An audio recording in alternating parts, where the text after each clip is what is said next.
ধরা যাক আমরা এমন একটি শীটে কাজ করছি যেখানে যে কলাম হেডগুলো রয়েছে সেগুলো তুলনামূলকভাবে বড়। যেমন হচ্ছে যে এখানে এমপ্লয়ি আইডি যেটুকু লেখা আছে সেটাই আমাদের ডেটা অনুযায়ী ঘরে কাভার করছে না। আমরা এটা জানি যে আমরা যদি কলাম নেমগুলোকে সিলেক্ট করি এবং কলাম নেমগুলো সিলেক্ট করে আমরা যদি ডাবল ক্লিক করি তাহলে সেই এরিয়া অনুযায়ী যেটা যতখানি জায়গা অকুপাই করতে পারে সেই অনুযায়ী এখানে সে অটো ফিট করে দেয় এবং আমরা চাইলে পরবর্তীতে ম্যানুয়ালিও সেগুলোকে ছোট বড় করতে পারি। কিন্তু ধরা যাক বিষয়টা এরকম যে আমি ঠিক করে ফেলেছি যে কোনো ঘরের উইথ একটা নির্দিষ্ট পরিমাণ হবে, এর বড় হবে না। যেমন এই এমপ্লয়ি আইডিটা এটার জন্য শুধু এইটুকুই যথেষ্ট মনে করছি, এর বেশি দেয়াটাকে ঠিক মনে করছি না। এবং প্রিন্ট করতে গিয়ে আমরা এখানে দেখতে পাচ্ছি যে আমাদের যে ডেটাগুলো আছে সেটা কেটে আরেকটা শিটে চলে গিয়েছে, দুটো ডেটা পাশের শিটে চলে গিয়েছে।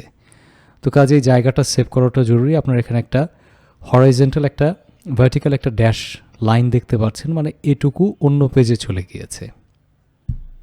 এখন কি করা যায়? এক্ষেত্রে উপায়টা হলো যেগুলো সেলে আপনি মনে করছেন লেখাগুলো অতিরিক্ত আছে সেই সেলগুলোকে আপনি যদি সিলেক্ট করেন, সিলেক্ট করবার পরে আপনি এখন যদি ওয়ার্ড র্যাপ বলে একটা অপশন আছে, র্যাপ টেক্সট, সেই র্যাপ টেক্সট অপশনে যখন আপনি ক্লিক করবেন আপনি অটোমেটিক্যালি দেখতে পাবেন সেই লেখাগুলো ভেঙে আরেকটা নতুন লাইনে চলে এসেছে। এটাকে আরেকটু ভালোভাবে বোঝার জন্য আমরা প্রত্যেকটা কলামকে একটু ছোট করে ফেলি, যেটাকে যে পরিমাণ আমরা রাখতে চাচ্ছি সেই রকম। যেমন এটাকে আমরা চিন্তা করছি এই পরিমাণ যথেষ্ট, এটাকে এই পরিমাণই যথেষ্ট, এটা এইটুকুই যথেষ্ট এবং সবশেষে এটা এতখানি যথেষ্ট।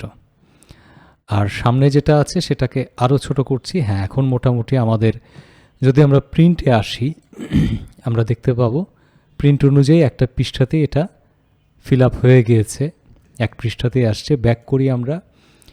এইবার শুধুমাত্র আমরা যে হেডিংগুলো আছে যেগুলোতে লেখা আমাদের মনে হচ্ছে যে বড় হয়ে গিয়েছে সেগুলোকে সিলেক্ট করলাম।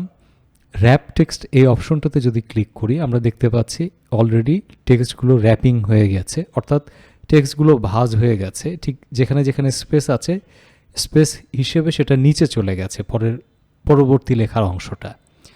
এবার 4 নাম্বার যে কলামটা রো নাম্বারটা আছে সেখানে যদি আমরা ডাবল ক্লিক করি দেখা যাচ্ছে অটোমেটিক্যালি এটা আমাদের যত বড় সাইজ হওয়ার কথা ঠিক তত বড় এটা সাইজ হয়েছে। আমরা কিভাবে করলাম?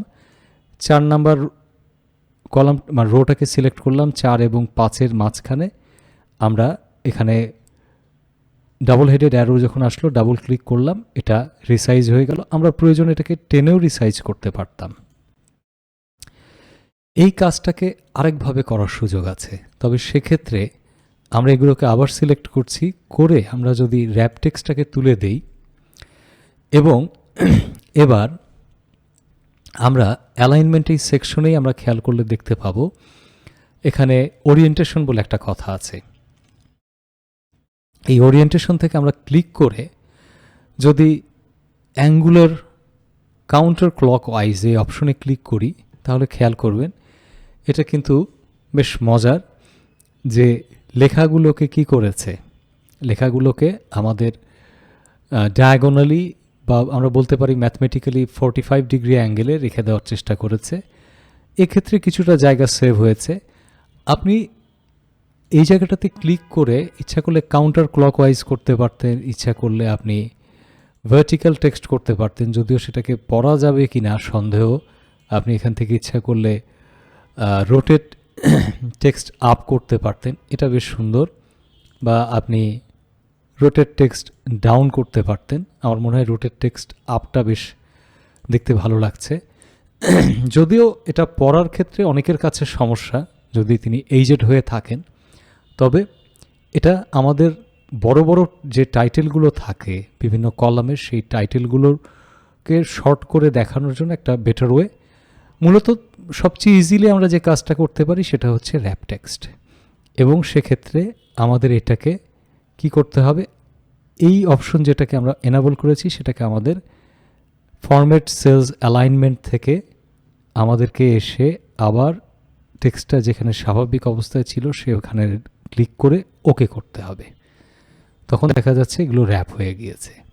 তবে এক্ষেত্রে একটা ছোট্ট বিষয় বলে রাখা ভালো, আপনি যদি যতটা র্যাপ হয়েছে তার চেয়েও বেশি আপনি এখানে পুশ করতে থাকেন, তাহলে একটা লেটার কিন্তু ভেঙে নিচের দিকে চলে আসবে এবং সেক্ষেত্রে সেটা খুব একটা অর্থবোধক কিছু দাঁড়াবে না। তো আমাদের খেয়াল রাখতে হবে যেন ওয়ার্ডগুলো ভেঙে না যায়। আমাদের দুটো ওয়ার্ড ভেঙে একটা উপরে আসতে পারে, একটা নিচে আসতে পারে, কিন্তু ওয়ার্ড যেন না ভাঙে এটা খেয়াল রাখতে হবে।